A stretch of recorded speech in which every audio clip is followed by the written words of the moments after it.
Welcome to Obscurus, your weekly dose of paranormal fiction. Every Wednesday, Obscurus features new short stories and serialized novels written by novelist, screenwriter, and voiceover artist Biswajit Banerjee. The realm of the paranormal stretches far beyond the usual horror story. So while you'll get to listen to lots of ghost stories on this podcast, there will also be many tales of lesser-known paranormal themes.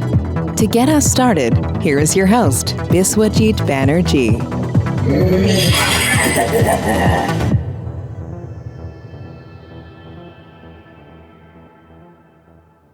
Hello, I'm your host, Biswajit Banerjee, and what a pleasure it is to be with you again. In the last episode, I narrated the first part of a short story about a possible monster. Well, we will finish the story in this episode.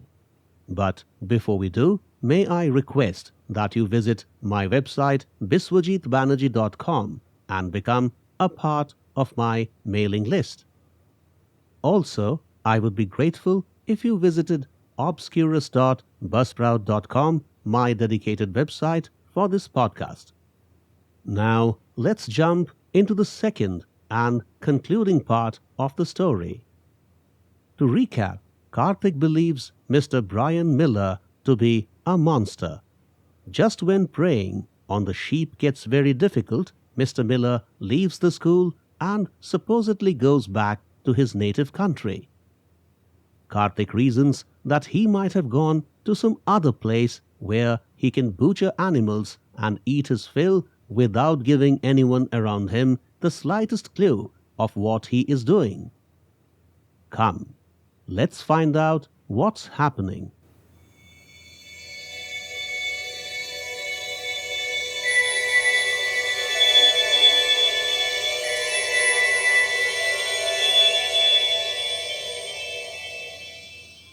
The Creature, Part 2, written and performed by Biswajit Banerjee.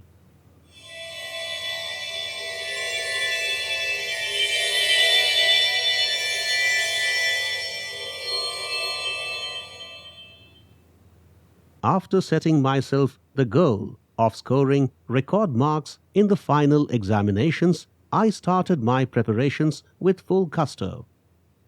Things began to fall in place, and except for biology, I got my rhythm back in all my subjects. As for biology, I certainly needed Mr. Silva's help. Since only a couple of weeks remained until the examination, I needed to see her as soon as possible. She had already covered the syllabus and now just took sessions to clear our doubts.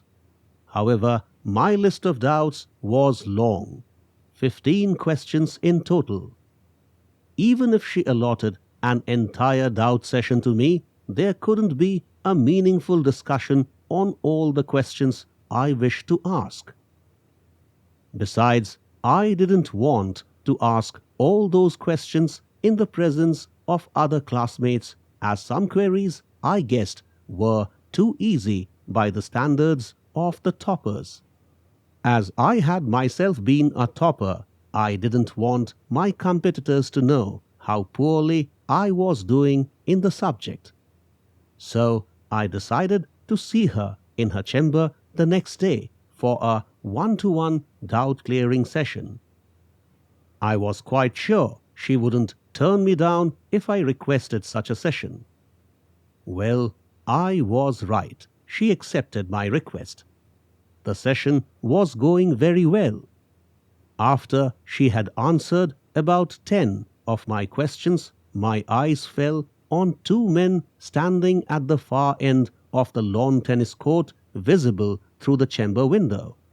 One of them was Mr. Patel, and the other was Mr. Miller.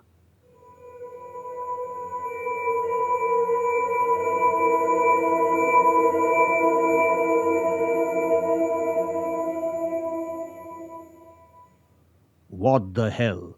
I rubbed my eyes, but the sight didn't change. No doubt the other man was Mr. Miller. All my concentration dried up. My restive movements caught Miss De Silva's attention. "What's wrong, Kartik? Why aren't you listening to me?" she said. "Ma'am, that man." I pointed at the two men. "Who are you talking about?" "The one in that red t-shirt." "Oh, you mean Mr. Miller," she said with a beaming smile. "You must be delighted to see him again. He is back in school." "But he was gone for good, right?" "Well, we thought so, but Mr. Miller managed to resolve the issues in Wisconsin. He has joined the school again. Not all students know about it yet, otherwise we would find boisterous celebrations all around. Don't you think so?" "I'm not." "You don't seem to be happy, Kartik. What's the matter?" "Ma'am, something is wrong with Mr. Miller." I said, unable to hide the secret anymore. "What is that supposed to mean?" Now that I had spilled some beans, I had to spill the rest. I told Miss De Silva all that I witnessed in the meadow, the monster in the red t-shirt with the sheep carcass, my running away, the monsters following me, his tripping over, my collision with Mr. Patel in the school building, my changed situation with Mr. Miller, and his threatening glances. Everything. "Do you know what you are saying, Kartik?" "Ma'am, please trust me. I know my experience sounds like wild imagination, but every word of what I have said is true." The next few minutes passed in silence. Then Mr. Silva spoke, sounding disappointed. "I thought you were a sensible boy." "Ma'am, it seems you do not believe me." "Do you realize how ridiculous you sound?" "I am not lying, ma'am." "These are hallucinations, moorings of an imaginative yet stupid mind." I sat with my head down. It was clear she wouldn't believe me. I cursed the moment I decided to tell her about my experience. "He is such a wonderful human being, and you call him a monster? Shame on you, Kartik." Responding made little sense. I had triggered her anger in a big way and thought she would soon ask me to get out. What she would do after that was also of concern. What if she complained to the principal? They might call my parents to send me packing, and then I would have to seek admission to a much inferior school in the township where my parents worked. Oh, my parents would be so upset with me.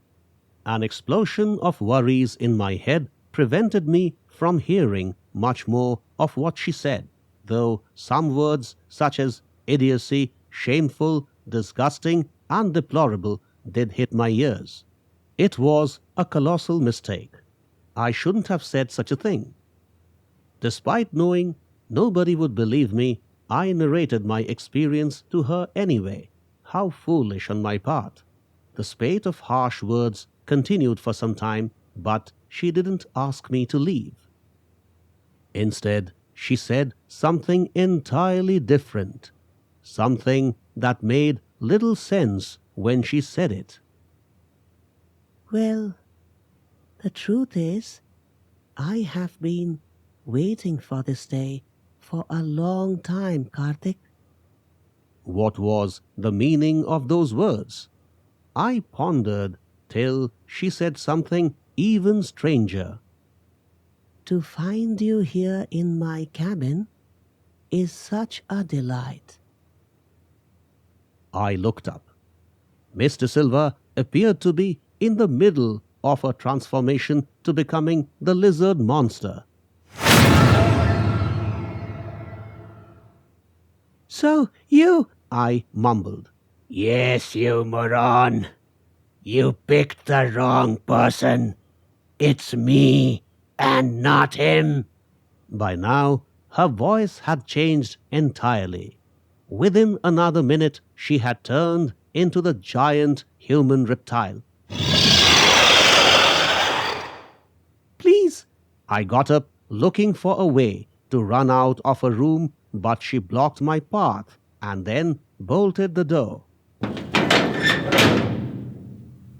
You are not going anywhere today, you imp. Please leave me, ma'am. I promise I will not tell anybody about this. Of course you will not be telling anybody about this, because you will be dead. I rushed to the window.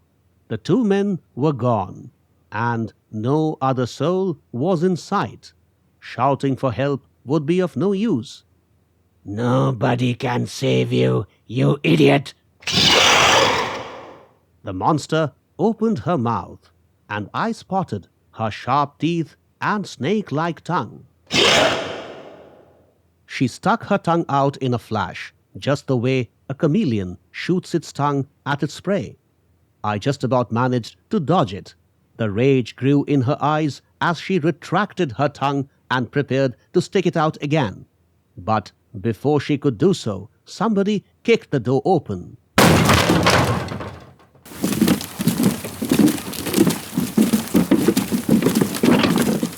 Five people clambered in.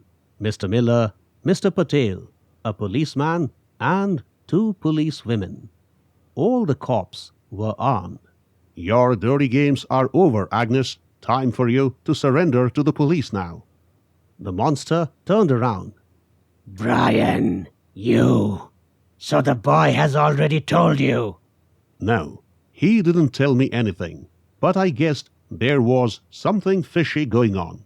When Kartik spoke about the monster the other day, I knew something was up. An intelligent boy like him would not tell us a cock-and-bull story, would he? I believed him and concluded there was a monster at large. And I also understood he suspected I was the monster. When I wondered why he should think of me as the culprit, I concluded he spotted something common between me and the monster. Then it struck me you had asked me to get you a t-shirt identical to mine. So I reasoned that he might have seen you in the avatar of the monster, of course, in the meadow. My suspicions grew into near convictions when I got a chance to look through one of your mind maps. You had left it behind in the library rather recklessly. Perhaps you thought it was a mere mind map of random scribbling and schematics, and nobody would make any sense of it. So, the paper's with you. I was wondering where I lost it, but it is just a mind map. The monster said as her body quickly transformed back to a human form. Yes, Agnes, but I understood it all. Sir, the giant lizard turned into a human, the policeman said. Yes, Inspector Barua, she just withdrew the effect of her formula. Mr. Miller said. What formula, sir? One of the policewomen asked. Well, she has devised a chemical that can transform a human into a lizard-like creature. Miss Agnes de Silva is a genius. Sadly, she used her wisdom for the wrong purposes. Mr. Miller explained. But why has she been playing this Jekyll and Hyde game? Mr. Patel said. Agnes believes the world has been very unjust to her. While she should have been one of the top international scientists, she ended up as a middle and senior school biology teacher. She is trying to avenge the injustice the world meted to her. The killing of animals is a part of her experiment, I guess, which she has been eating to fuel her primitive instincts. Agnes wants to find out how tough and ruthless she can be, the ultimate goal being to unleash her wrath on people who have been unjust to her. The world consists of fools and criminals. Don't you understand? Miss De Silva said, with her eyes burning with fury. In human societies, the mediocre thrive and the genius suffer. Do you people understand how painful it is to be different from the masses? Try to voice ideas that are uncommon and see how they treat you. Some so-called top scientists of this nation stole ideas and concepts from my academic papers and won numerous awards. But your laws gave me no protection, despite getting all my papers copyrighted. My research proposals were rejected purely due to political considerations. And since I fought hard against the powerful and the influential, they assaulted both my family and me in every possible way.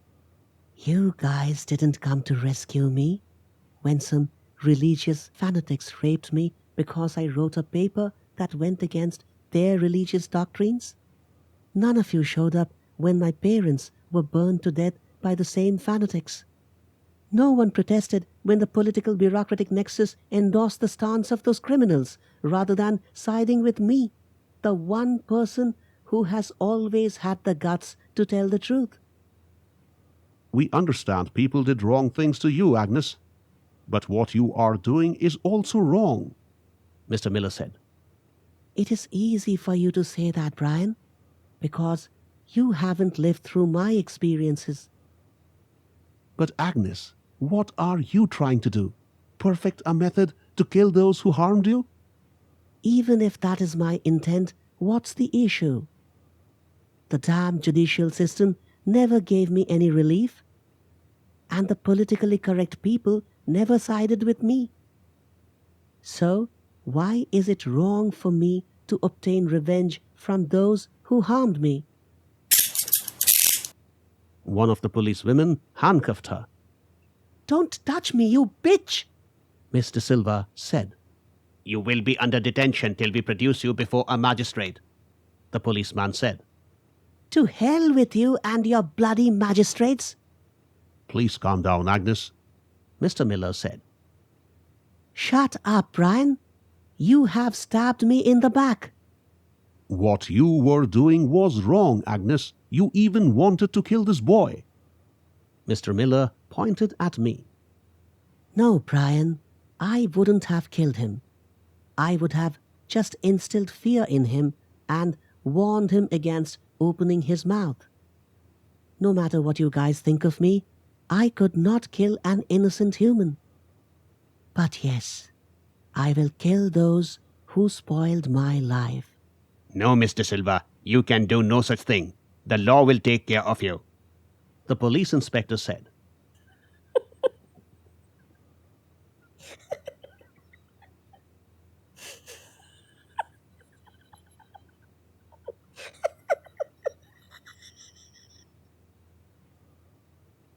She laughed. I'm surprised. Despite being a cop, you don't understand the law of the land. What will you tell the court? That I have a formulation that can turn me into a monster? They will think of it as a piece of science fiction. There is no law or precedent in judicial cases that covers a crime of such a nature. And what evidence do you have about my being a lizard woman? That some people witnessed my transforming from a lizard into a human? Or that there's an unintelligible mind map with random scribbling and schematics which supposedly shows how a formula can convert a human into a lizard? They will laugh at you, you idiots. The stupid laws are not deep enough to comprehend the idea of a lizard woman. The irony is, law did not side with me when I was the victim. And now, the law will be on my side when... You know what I mean? Well, the law will take its own course, A policewoman said as they took Mr. Silva out of the room. Stunned silence followed for a minute or two. Then Mr. Miller slowly walked up to me and hugged me tightly. I too put my arms around him, still wondering if what I just witnessed was the truth. 2 years after the police arrested Miss De Silva, right after we appeared in the matriculation examination, we got the news that the district and sessions court exonerated her of all charges. The court found the accusations baseless and pulled up the police for presenting a case that was no better than a piece of science fiction. Oh my goodness, Miss De Silva was spot on about the law of the land. However, no one had any information about where she went after she was released. All the teachers, including Mr. Miller, would never discuss Miss De Silva or her deeds. Sir, where do you think Miss De Silva is now? Pinky once asked Mr. Miller. Where she is, I don't think is of much consequence to you, little girl. Mr. Miller replied. What a heartbreak it was for Pinky. She never imagined the man of her dreams would call her little girl. It took us months to bring her out of her depression.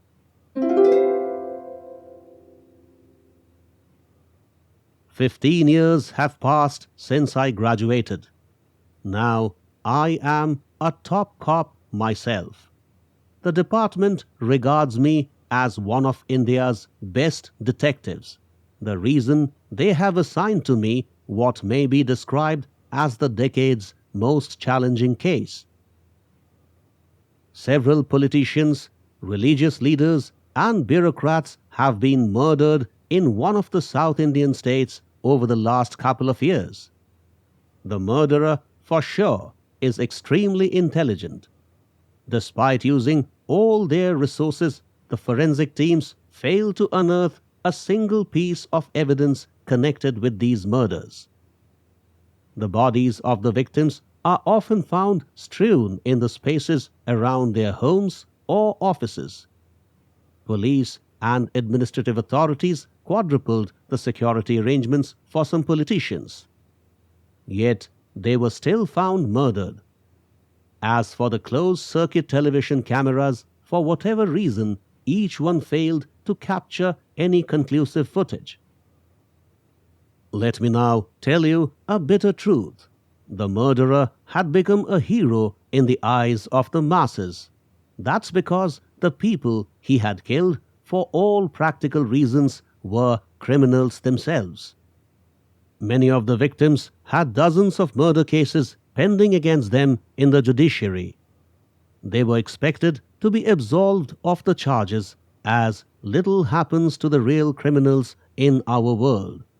Some were religious bigots with established links to terrorists, and some were perfect personifications of political correctness.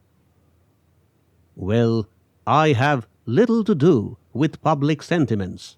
My job is to catch the culprit. I am not sure of success, as I will have to deal with one of the brightest minds. If I fail, it will be my first official failure since joining the police. And if I succeed, my heart, which does side with the popular public sentiments, won't be happy. So, either way, I stand to lose something. But as a true cop, I am determined to give my best to the case. Hey, don't ask me who I think is the murderer. Maybe you have an idea. Well, so do I. Thanks for listening to Obscurus. If you like what you heard, please subscribe and visit biswajitbanerjee.com for more information about Biswajit's books, movies, documentaries, and other creative pursuits. We shall see you next Wednesday with another episode of Obscurus. Till then, take care.